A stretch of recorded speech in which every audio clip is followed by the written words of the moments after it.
तो हमने balance sheet का जो असेट वाला सेक्शन है वो तो हमने कर लिया कंप्लीट, ठीक है। बैलेंस शीट का हमने असेट वाला सेक्शन हमने कर लिया कंप्लीट, जैसे कि हमने नॉन करंट असेट हमने पढ़ ली, ठीक है। और हमने करंट असेट हमने पढ़ ली है हमने, ठीक है। देखिए जैसे यहाँ पे इन्वेस्टमेंट अगर शॉर्ट टर्म के लिए है, ठीक है, तो वो इसमें आएगी। लॉन्ग टर्म के लिए है तो फिर उसमें चली जाएगी। और ट्रेड रिसीवेबल्स, हाँ ये थोड़ा समझ लीजिए आप कि ट्रेड रिसीवेबल में दो चीज़ें आती हैं। पहला है डेटर्स और दूसरा है हमारा बिल्स रिसीवेबल, ठीक है। बिल्स रिसीवेबल इसको लिख देता हूँ मैं नीचे, ठीक है। Bills receivables. अब इन दोनों में डिफरेंस क्या होता है, डेटर्स में और बिल्स रिसीवेबल में क्या डिफरेंस होता है। देखिए हमने हमारा एक कस्टमर है, हमने उसको माल भेजा, वो कह रहा है कि मैं 2 महीने बाद पेमेंट कर दूंगा। हमने कहा ठीक है, हमने बस इतना बोल दिया और हमने इससे कोई सिक्योरिटी वगैरह नहीं ली। हमने कहा ठीक है भाई 2 महीने बाद ये पे कर देगा। तो वो कहलाएगा हमारा डेटर, मतलब जिससे हमें पैसा लेना है, ठीक है। जिससे हमें पैसा लेना है उसे हम क्या बोलेंगे, डेटर। बट कई बार क्या होता है कि हमें ना भाई भरोसा नहीं होता, हमें भरोसा नहीं है कि वो 2 महीने बाद पेमेंट करेगा नहीं करेगा। हमने कहा नहीं कि हमें तो पेमेंट अभी चाहिए। तो उसने कहा ठीक है, मैं ना आपको ना बिल्स ऑफ एक्सचेंज में आपको दे रहा हूँ। अब आप समझिए कि बिल्स ऑफ एक्सचेंज होता क्या है, ठीक है। बिल्स ऑफ एक्सचेंज ना एक तरीके का होता है डॉक्यूमेंट, एक तरीके का डॉक्यूमेंट होता है, ठीक है। जिसमें जिसमें जो हमारा कस्टमर है वो लिख के देगा कि यस कि मैं XYZ कंपनी को इतने रुपए 2 महीने बाद में पे करूँगा, ठीक है। और बाकी जो टर्म्स एंड कंडीशन है कि अगर मैं नहीं पे कर पाया बाकी सारी चीज़ उसमें लिखी होंगी।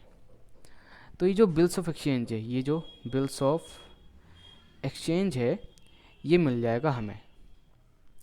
तो इस बिल्स ऑफ एक्सचेंज को यानी इस डॉक्यूमेंट को हम बोलेंगे बिल्स रिसीवेबल, बिल्स रिसीवेबल, ठीक है। और उसके लिए क्या होगा, उसके लिए डॉक्यूमेंट कहलाएगा बिल्स पेबल, बिल्स पेबल, ठीक है। क्योंकि इसको उसको वो ये जो बिल है वो पे करना है। और अगर हमें, ठीक, अब ये हमारे पास आ गया।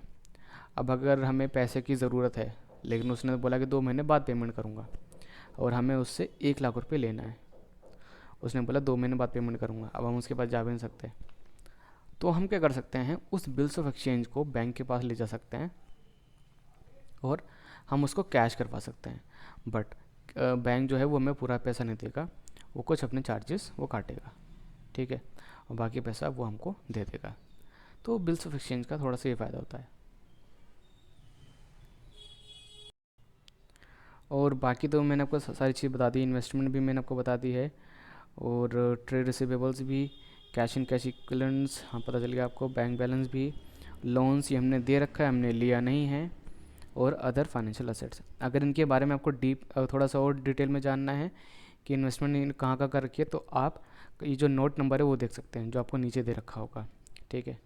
जो आप नीचे जाएंगे नीचे, ठीक है, ये PDF में ग्रुप में भी जो हमारा टेलीग्राम का चैनल है वहाँ पे भी मैं सेंड कर दूँगा, वहाँ से भी आप उसको देख सकते हो, ठीक है, चेक कर सकते हो आप। तो अब हम करने वाले हैं हमारा नेक्स्ट सेक्शन जो कि है लाइबिलिटीज़ का, ठीक है। तो यहाँ पे हम 3 चीज़ें पढ़ेंगे। पहले तो हम देखिए इसका नाम क्या है, इक्विटी एंड लाइबिलिटीज़, इस पूरे सेक्शन का, ठीक है। तो इसमें सबसे पहले आता है हमारा इक्विटी, ठीक है। पहले आ गया इक्विटी, फिर लाइबिलिटीज़ में हमारा आ गया नॉन करंट लाइबिलिटी और करंट लाइबिलिटी, ठीक है। मेनली 3 चीज़ें, पहले इक्विटी, फिर लाइबिलिटीज़ में नॉन करंट लाइबिलिटी और करंट लाइबिलिटी। तो चलिए फिर शुरू करते हैं। तो सबसे पहले हम जानने वाले हैं कि इक्विटी क्या होती है, ठीक है। तो equity represent the residual interest in a company which belongs to owners of the company. अब देखिए यहाँ पे डेफिनेशन है तो आपको कुछ समझ में नहीं आया होगा, मैं आपको शॉर्ट में समझाता हूँ। देखिए इक्विटी का मतलब है कि जो कंपनी के ऑनर हैं उन्होंने कंपनी में कितना पैसा लगा रखा है उसे हम बोलते हैं इक्विटी। तो इक्विटी में क्या क्या चीज़ें आती हैं, देखिए आप इक्विटी थोड़ा सा ब्रॉड टर्म है क्योंकि इक्विटी में ना हमारे इक्विटी शेयर आते हैं और प्रेफरेंस शेयर भी आते हैं।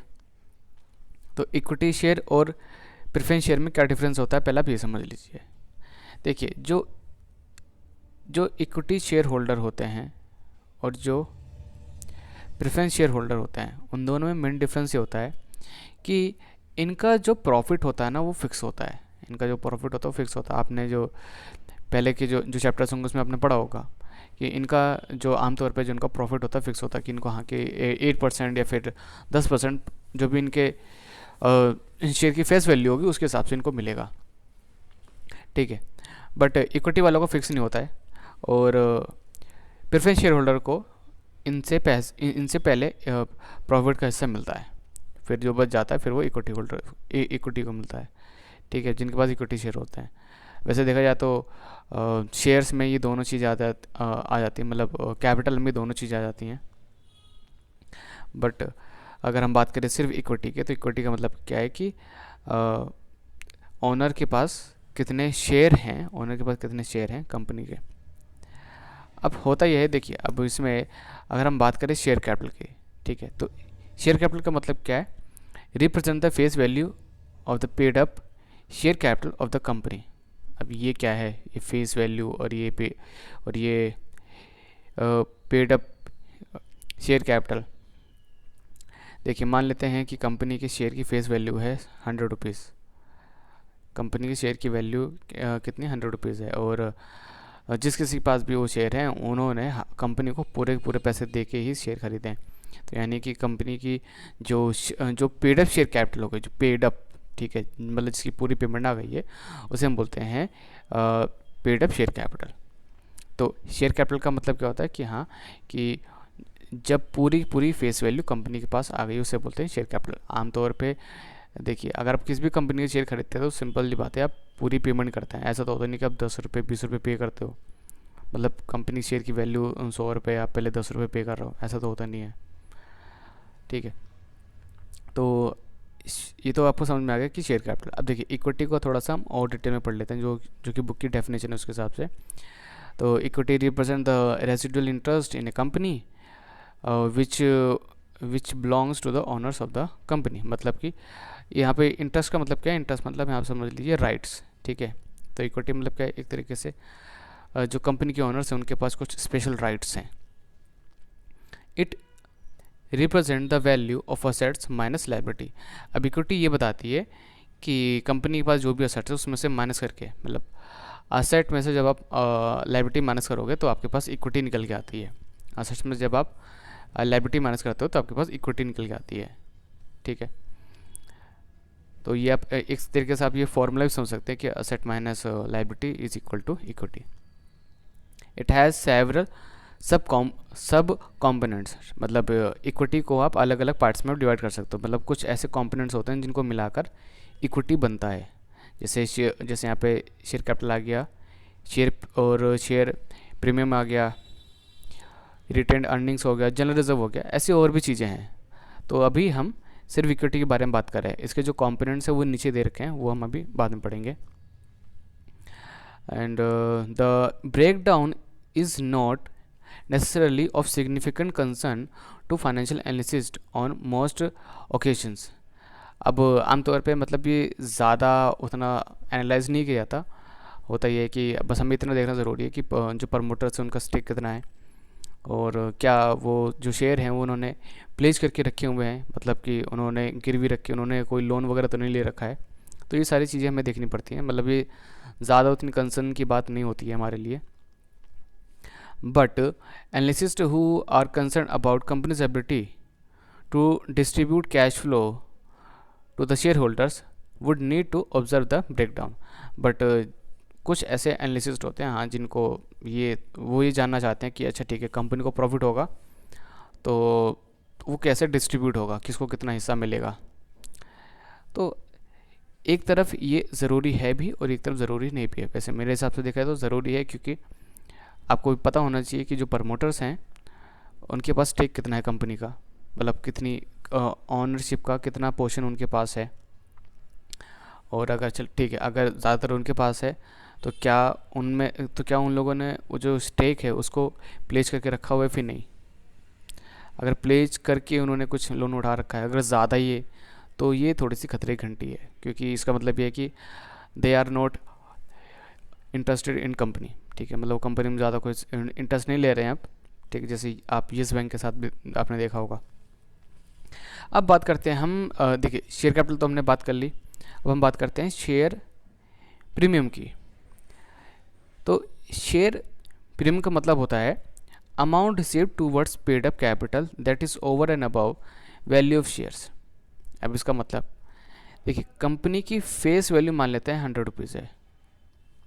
ठीक है, कंपनी फेस वैल्यू है 100 रुपीज़, बट कंपनी कह रही है कि हमें 200 रुपये चाहिए, हम अपने एक शेयर 200 रुपये का बेचेंगे। तो इसका मतलब ये है कि कंपनी 100 रुपीज़ ज़्यादा मांग रही है, तो वो जो 100 रुपीज़ ज़्यादा मांग रही है उसे हम बोलेंगे शेयर प्रीमियम, शेयर प्रीमियम। तो अब ये इसलिए होता है क्योंकि देखिए, अगर कंपनी की वैल्यू अच्छी है, ठीक है, कंपनी की मार्केट वैल्यू अच्छी है, तो सिंपल बात है आप भी पे करना चाहोगे। और यूजुअली हम लोग जो शेयर बाय करते हैं वो शेयर प्रीमियम दे के ही हम बाय करते हैं। अगर आप ध्यान से देखें तो कंपनी शेयर की जो भी फेस वैल्यू होती है, हम उससे ज़्यादा पे ही हम खरीदते हैं, तो उससे अबव जो प्राइस होता है ना, वो होता है हमारा शेयर प्रीमियम। अब रिटेन अर्निंग्स का मतलब क्या है? इसका मतलब ये है कि देखिए, कंपनी को मान लेते हैं कि इस साल 1000 रुपये का प्रॉफिट हुआ। कंपनी ने क्या करा, उसमें से 500 रुपये अपने पास रख लिए, 500 रुपये उन्होंने अपने पास रख लिए कि फ्यूचर में अगर ज़रूरत पड़ेगी तो हम इसका यूज़ करेंगे। तो उसे हम बोलते हैं रिटेन्ड अर्निंग्स। क्या बोलते हैं? Retained earnings. ठीक, refers to the total amount of profit and other comprehensive income earned by a company and has been distributed as dividend or set aside for any other purpose। तो इसका मतलब ये है कि कंपनी ने जो profit का कुछ हिस्सा अलग से निकाल के रखा हुआ है। क्योंकि ठीक है, अलग से निकाल के रखा हुआ है, लेकिन इसलिए नहीं कि वो डिविडेंड देंगे अपने जो शेयर होल्डर हैं उनको। ठीक है, यहाँ पे देखिए उन्होंने खुद लिखा है has not been distributed as dividend. ठीक है, तो ये फ्यूचर में अगर कुछ ऐसे सिनेरियो बन जाते हैं, ख़राब सिनेरियो बन जाते हैं, तो उसका यूज़ करने के लिए कंपनी रखती है। तो अब हम बात करते हैं कि जनरल रिजर्व क्या होता है। देखिए, रिजर्व का मतलब क्या है कि कंपनी क्या करती है, कंपनी को पता है कि फ्यूचर में उन्हें कुछ पैसे की उनको ज़रूरत पड़ सकती है। अब ये नहीं पता लेकिन अब वो क्या ज़रूरत होगी, तो उसके लिए कुछ पैसा वो अलग से निकाल के रखती है, तो उसे हम बोलते हैं जनरल रिजर्व। ठीक है, देखिए आपको रिज़र्व ना हर जगह देखने को मिलेगा, लेकिन वो जो पैसा है वो क्यों निकाल के रखा गया है अलग से, वो उसका मतलब आपको पता चलेगा उसके आगे वाले वर्ड से। जैसे कि यहाँ लिखा उन्होंने जनरल रिज़र्व, मतलब कि ये वो पैसा है जो वो जनरल एक्टिविटी के लिए वो यूज़ कर सकती है फ्यूचर में। Represent the part of retained earnings which a company has set aside for utilising in future for any specific purpose. मतलब कंपनी ने क्या करा, कंपनी ने अपना कुछ अर्निंग्स उन्होंने निकाल के रखी थी, फिर उसमें से कुछ पोर्शन उन्होंने डाल दिया जनरल रिजर्व में, ताकि अगर फ्यूचर में जब भी उनको ज़रूरत पड़ेगी तो उसका वो यूज़ कर सकते हैं। अब अगर वो पैसा उन्होंने किसी स्पेसिफिक रीज़न के लिए निकाल के रखा है, तो उस रिज़र्व के आगे ना लिखा होगा कि वो किस लिए उन्होंने रखा है। जैसे कि देखिए यहाँ पे नीचे लिख रखा है capital reserve and revaluation reserve. ठीक है, अब यहाँ पर हम दो रिजर्व के बारे में हम बात करेंगे। तो कैपिटल रिजर्व और रिवैल्यूएशन रिजर्व क्या होता है? Represent the surplus arising out of recognising asset at values above its acquisition price. These serves as typically not available for distribution of dividend. मतलब कि ये देखिए, ये कब अराइज होता है कि हमारे पास कोई एसेट रखी हुई थी, है ना, और हुआ ये कि उसकी प्राइस निकल गई ज़्यादा। देखिए अपन खुद लिखा है ना, represent the surplus arising out of recognising asset at value above its acquisition price. मान लीजिए कि हमने 1 लाख की हमने कोई मशीनरी हमने खरीदी थी। ठीक है, फिर हमने क्या करा है, एक दिन हमने अपनी जितनी भी एसेट्स थी हमने उसकी रिवैल्यूएशन करी, मतलब हमने उसका एग्जैक्ट प्राइस निकाला कि इसका एग्जैक्ट मार्केट प्राइस क्या होगा। तो पता चला कि वो तो यार 1.5 लाख की थी, मतलब वो 1.5 लाख की है। ठीक है, तो यानी कि हमें 50,000 का हमें प्रॉफिट हो गया, बट ये जो प्रॉफिट होगा उसे हम बोलेंगे रिवैल्यूएशन रिजर्व, रिवैल्यूएशन रिजर्व। ठीक है, तो ये आमतौर पे हम डिविडेंड देने के लिए यूज़ नहीं करते। तो डिविडेंड का मतलब क्या है कि प्रॉफिट का कुछ हिस्सा अपने जो शेयर होल्डर्स हैं उनमें डिस्ट्रीब्यूट करना। तो अब हम बात करते हैं कि माइनॉरिटी इंटरेस्ट और नॉन कंट्रोलिंग इंटरेस्ट क्या होता है।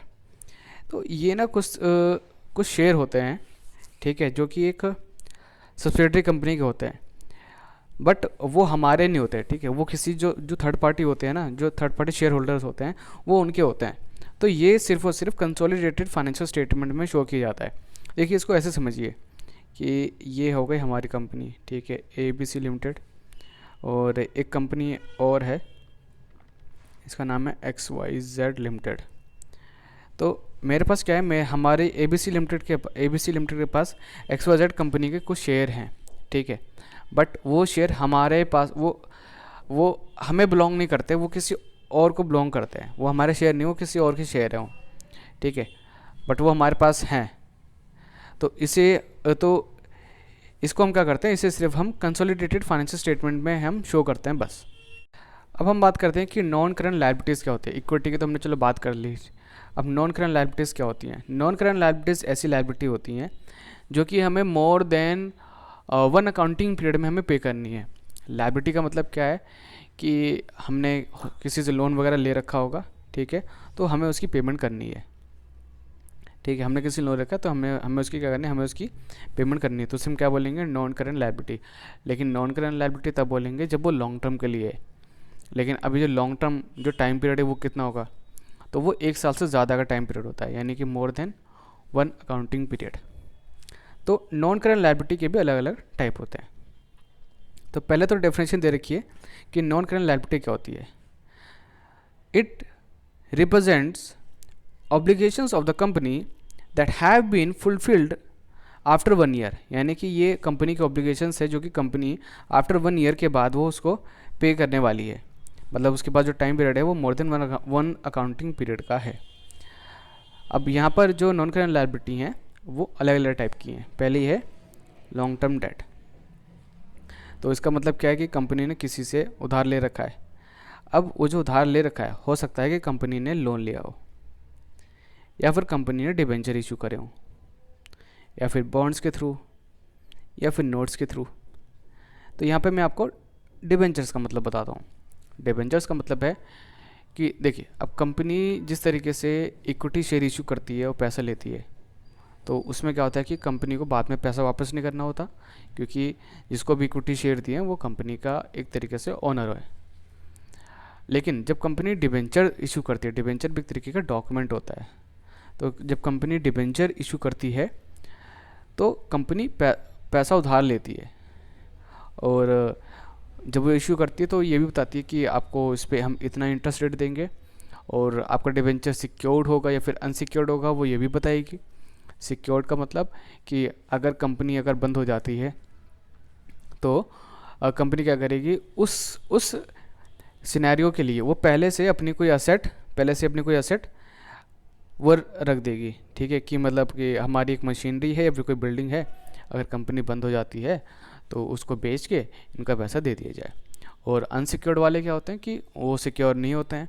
अगर कंपनी अगर बंद हो गई और अगर कुछ बचा कुचा होगा पैसा तो उनको मिलेगा, ठीक है, अदरवाइज़ नहीं।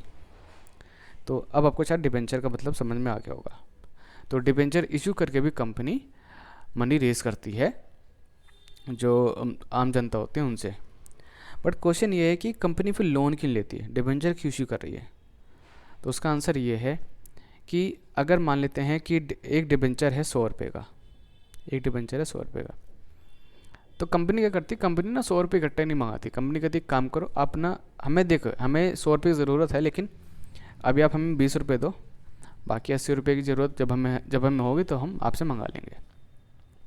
तो अब खुद सोचिए कि अगर कंपनी अगर 20 रुपये ले रही है अभी, तो यानी कि वो उसी पे इंटरेस्ट पे करेगी, और बाकी अगर फ्यूचर में ज़रूरत पड़ेगी तो ये लोग तो हैं ही, इनसे 100 रुपये और मांग लेंगे वो। बट अगर बैंक के पास जाते हैं तो वो तो बोलेगा कि देखिए आपको जितनी ज़रूरत है आप बता दीजिए, हम भी आपको दे देंगे, है ना। अब आप सोचेंगे कि चलिए कि कंपनी फिर अगर ज़रूरत पड़ेगी तो वो दोबारा चली जाएगी, तो फिर से वही प्रोसीजर होगा कि कंपनी फिर दोबारा चेक करेगी कि इनको लोन किस लिए चाहिए, क्यों चाहिए, मतलब बहुत सारा प्रोसीजर होगा, ये सारी चीज़ें होंगी। ठीक है, मतलब होता है कि अब कंपनी को ज़रूरत 100 रुपये की है, लेकिन वो 100 रुपये का यूज़ अभी नहीं करने वाली है, वो थोड़ा थोड़ा करेगी, तो इसलिए वो डिबेंचर इशू करती है। तो जब भी कंपनी लॉन्ग टर्म डेट लेती है तो उसका मतलब क्या है कि वो more than one accounting period में उसको वो पे करने वाली है। अब इन्होंने यहाँ पे बताया, देखिए यहाँ पर अगर आप ध्यान से पढ़ें, some portion of long term में fall due within 1 year. Such portion of long term debt is shown separately as current portion of long term debt. अब इसका मतलब क्या है, देखिए बैलेंस शीट में क्या हो रहा होगा, मैं आपको दिखाता हूँ। देखिए बैलेंस शीट में एक तो शो रही होगी नॉन करंट लायबिलिटी। ठीक है, थोड़ा सा और बड़ा बना लेते हैं। ठीक है, यहाँ लिख देते हैं long term date, long term date. ठीक है, मान लेते हैं कंपनी ने 1 लाख रुपए का लॉन्ग टर्म डेट लिया था, सॉरी डिबेंचर इशू करे थे या फिर लोन लिया था, जो भी आप समझ लीजिए।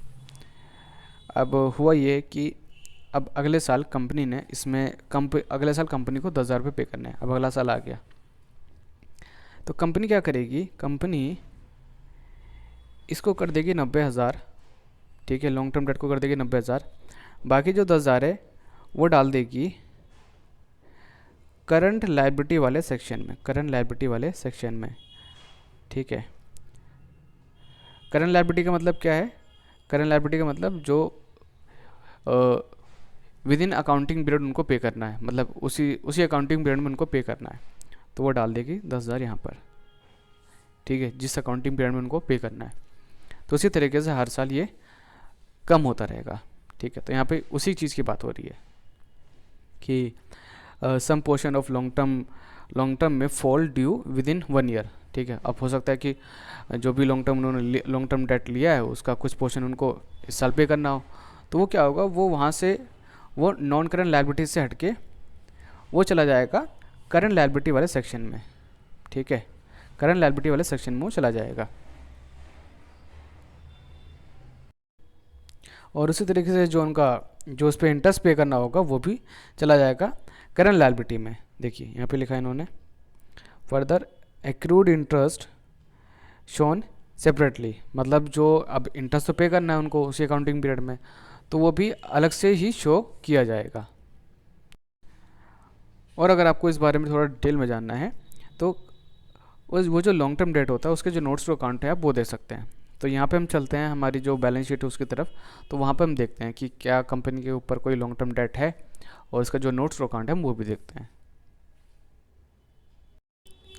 तो ये आ गया हम अपनी बैलेंस शीट पे, देखते हैं यहाँ पे कंपनी के ऊपर क्या कोई लॉन्ग टर्म डेट है। तो देखिए ये रही हमारी नॉन करंट लायबिलिटी। ठीक है, यहाँ पे ये दे रखी है फाइनेंशियल लायबिलिटीज़, उसके नीचे फिर अदर फाइनेंशियल लायबिलिटी, फिर प्रोविजंस अदर लायबिलिटी। नहीं, यहाँ पे तो कंपनी के ऊपर कोई लॉन्ग टर्म लायबिलिटी नहीं है। एक बार अदर लायबिलिटी में एक बार देख लेते हैं हम। ठीक है, नीचे जाके नोट नंबर 17 पे, तो नीचे जाएंगे हम।